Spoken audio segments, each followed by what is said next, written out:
Voilà, donc je vais vous parler d'un procédé, je ne sais pas si vous m'entendez, d'un procédé qu'on a développé au laboratoire d'Agron-Dijon, de laboratoire PAM, et qui consiste à encapsuler des actifs dans une levure. Ça ne marche pas. Ça ne marche pas, il faut appuyer sur un bouton. Donc, je pense que ça va être bon là, non? Oui, par moment. Donc d'abord, je voulais présenter rapidement quelques-uns des sujets que le laboratoire PAM propose ou qui propose à Caliment, mais sur lesquels il travaille actuellement. Et donc il y a des sujets qui sont très liés au sujet précédent, donc sur l'utilisation de protéines végétales. Et donc ça peut être avec des applications protéines végétales comme système d'encapsulation et des protéines végétales à transformer pour faire des produits fermentés. Et donc là, on se base aussi sur un laboratoire international qu'on a créé avec l'Université de technologie de Hanoï, où ce laboratoire-là, où on travaille sur des produits fermentés traditionnels du sud-est asiatique. Et on essaye de s'inspirer de ça pour créer des nouveaux produits ou pour trouver des nouveaux ferments ou des nouvelles façons de travailler les produits fermentés. Alors, à côté de ça, il y a toujours un travail sur le séchage des cellules, et où on travaille sur différentes cinétiques de séchage qui permettent ou bien de conserver des cellules sous une forme séchée et des cellules qui vont pouvoir être utilisées comme ferments, ou bien pour des procédés de décontamination, on essaie de travailler plutôt sur des séchages un peu brutaux qui vont au contraire inactiver les cellules. Et enfin, donc lié à l'exposé que je vais faire maintenant, on travaille sur l'intégration de molécules dans des cellules. Donc là, je vais vous présenter vraiment dans un objectif d'encapsulation de composés d'intérêt dans des cellules microbiennes. Mais il y a également des travaux qui se font vraiment juste pour faire rentrer des composés qui sont un peu gros, un peu difficiles à faire rentrer, et on arrive à les faire rentrer par des techniques qui pourraient s'apparenter à l'électroporation, mais au lieu d'utiliser l'électro, on fait de l'osmoporation par exemple. Donc sur l'encapsulation dans la levure, le plan de mon exposé. Donc je vais d'abord vous présenter un peu pourquoi la levure. Ensuite, vous montrer que du coup il y a des problèmes de chargement de la levure en composés d'intérêt, les performances de protection, l'intérêt des levures pour adresser, pour envoyer le composé actif vers un endroit d'intérêt, et puis tout ce qui touche à la libération. Donc si je reprends en fait dans les grandes lignes grossières les procédés d'encapsulation qui existent en général, on a toujours des systèmes où on va avoir les matériaux actifs qui vont être encapsulés ou bien dans une membrane ou bien qui sont déjà dans un réseau, et autour de ça, on peut mettre une couche protectrice, ou deux ou trois, pour donc de l'enrobage pour avoir une meilleure protection. Et finalement, quand on a cette structure-là, avec une membrane, une paroi, on se retrouve très proche de la structure d'une cellule, en tout cas d'une cellule microbienne. Alors, la cellule microbienne, c'est bien sûr, enfin la cellule, c'est bien sûr un moyen de protection qui dans l'évolution est arrivé à quand même une très bonne efficacité de protection. Donc là, pour vous montrer à quoi ressemble une levure. Donc on peut avoir aussi des petits compartiments à l'intérieur, mais sinon on a une paroi, la membrane on ne la voit pas bien là. Donc ça correspond ici la membrane et la paroi. Donc l'avantage, c'est que ça protège très bien. Le désavantage, c'est que la capsule, elle existe déjà, elle est déjà formée. Et elle est formée sans l'actif à l'intérieur. Donc il faut commencer par charger cette cellule. Alors, suivant les composés, bien sûr, on a différents moyens d'action, mais les premiers travaux ont été menés sur des composés hydrophobes comme des huiles. Et donc il suffit de mettre les huiles en présence des cellules et l'huile va rentrer dans les cellules. C'est un transfert spontané.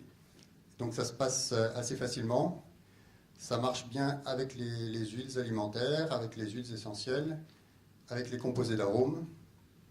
Et en fait, on voit une interaction avec le log P. En fait, plus les composés sont hydrophobes, plus ils vont rentrer facilement. Là, on a sur des composés d'arômes.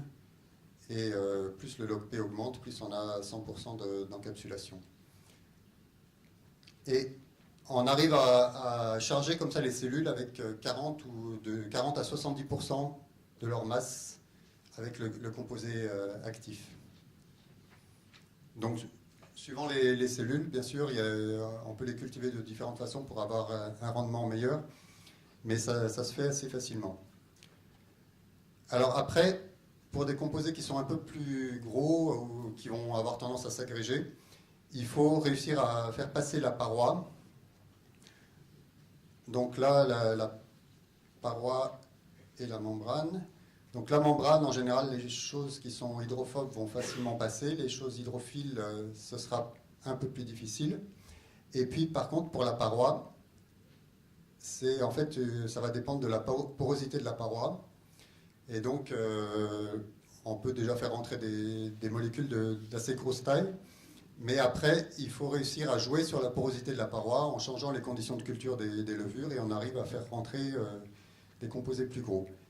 Et enfin, on peut aussi faire pousser en présence de lipides et dans ce cas-là, on va avoir des parois qui seront un peu plus hydrophobes et ça nous permettra de faire rentrer un peu mieux les lipides. Par contre, pour les composés hydrophiles, en général, on va travailler sur une autre façon où on va plutôt plasmolyser les cellules, donc faire sortir déjà l'eau des cellules et pas mal de composants de la cellule, et ensuite réaliser l'encapsulation, donc du coup on a plus de place dans la cellule pour encapsuler. Là ça marche, c'est plutôt un effet inverse par rapport au log de P, où on arrive bien à encapsuler l'acide chlorogénique. Par contre la curcumine, il n'y a pas d'effet de la plasmolyse, si ce n'est peut-être pour se débarrasser de certains composants qu'on voudrait peut-être éviter. Donc, dans certains cas, les levures peuvent avoir des arômes de levure à éviter. Ça va dépendre aussi de leur milieu de culture. Mais on peut s'en débarrasser aussi par plasmolyse. Donc, une fois qu'on a réussi à faire rentrer les composants dans les cellules, il faut voir qu'en fait, les cellules, justement, c'est une structure qui est là pour protéger l'intérieur. Et donc, on a des systèmes de protéines qui vont vraiment être actifs pour protéger contre la température, contre des chocs thermiques, contre l'oxydation. On a souvent des systèmes de lutte contre l'oxydation. Et donc, du coup, on peut avoir des effets qui sont assez intéressants par rapport à d'autres systèmes d'encapsulation, en particulier contre la température et contre l'oxydation. Et donc, sur la température, en fait, les cellules vont se désagréger à 260 degrés, vers 200, 240, on a tendance à vider les cellules de leur contenu quand c'est un contenu qui peut être vaporisé plus vite. Mais par contre, on peut résister quand même à des températures de 130, 150 degrés. Donc c'est quand même quelque chose d'assez intéressant par rapport à d'autres systèmes d'encapsulation. Maintenant, un autre aspect qui est intéressant, c'est qu'on peut aussi, grâce aux propriétés de surface des cellules, on peut aussi localiser les cellules à des endroits particuliers. Donc, par exemple, là, en fait, on peut moduler les propriétés de surface des cellules. Donc, il y a beaucoup ça, c'est toujours la paroi et la membrane. Et sur la paroi, on a des protéines qui vont avoir une certaine propriété hydrophobe, hydrophile, un certain pK. Et donc, on peut moduler ça en changeant le milieu de croissance l'état physiologique des cellules. Et ensuite, on peut avoir des cellules qui vont être chargées positivement, chargées négativement. Et donc là, par exemple, on a voulu faire une attraction vers des gouttelettes lipidiques. Et les cellules sont en vert et les gouttelettes en rouge. Et donc, on arrive à avoir une bonne affinité. Et là, on n'a pas voulu ça. Et donc, les cellules n'ont pas beaucoup de contact avec les lipides. Cet aspect aussi intéressant pour l'absorption intestinale des composants, puisque en fait on se rend compte que les cellules de levure ont une facilité d'adhésion aux cellules intestinales, donc ce qui est une première étape vers l'absorption puis l'absorption des composants d'intérêt. Alors après, il y a toujours la question de la libération quand on est dans de l'encapsulation. Donc traditionnellement, les capsules ou les microsphères classiques, on va libérer au moment où on va déstructurer ces capsules. Donc ça peut se faire avec la température, avec le pH, avec des enzymes. Donc avec les levures, on peut avoir aussi ça avec des activités enzymatiques, mais on a un effet assez important de l'eau, comme dans les autres systèmes, c'est-à-dire que l'eau va permettre de véhiculer les composants qui sont dans la cellule vers l'extérieur. Donc si on a des levures sèches, on peut éviter tout transfert. Et quand on va remettre les levures dans un milieu aqueux, le transfert va se refaire. Par contre, ce qu'on peut aussi réussir à faire, c'est jouer sur les parois. Et en fait, on arrive à jouer sur des parois où on va mettre les protéines qui vont faire vraiment une couche qui va être infranchissable à la surface. Et on peut de nouveau, en changeant les conditions de pH ou d'humidité ou de présence d'huile, repermettre de transférer à travers cette couche extérieure. Et enfin, on a développé au laboratoire aussi des systèmes où, en fonction de l'état physiologique des cellules, on va encapsuler à différents endroits de la cellule ou avec des affinités pour différents composants de la cellule, ce qui va permettre d'avoir une très forte rétention ou une libération plutôt favorisée. Donc ça, c'était sur les points importants de l'encapsulation, donc comment faire rentrer et comment faire sortir. Maintenant, une question qui se pose en général quand on travaille sur la levure, c'est est-ce que la levure est encore vivante, viable? Et donc, dans la plupart des cas, en fait, on va inactiver les cellules et faire l'encapsulation dans des cellules inactivées. Donc, il n'y aura plus d'activité enzymatique, ce sera des capsules qui seront comme des capsules tout à fait classiques.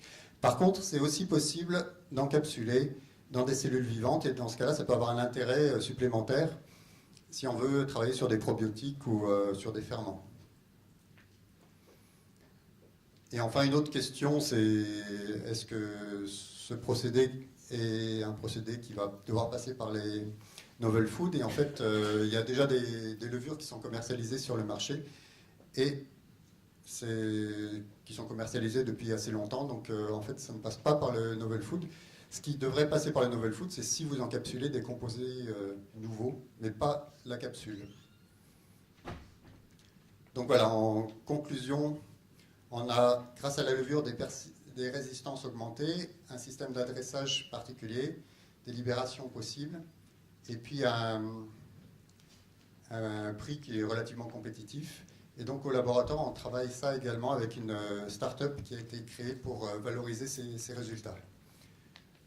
Voilà, c'était tout. Juste,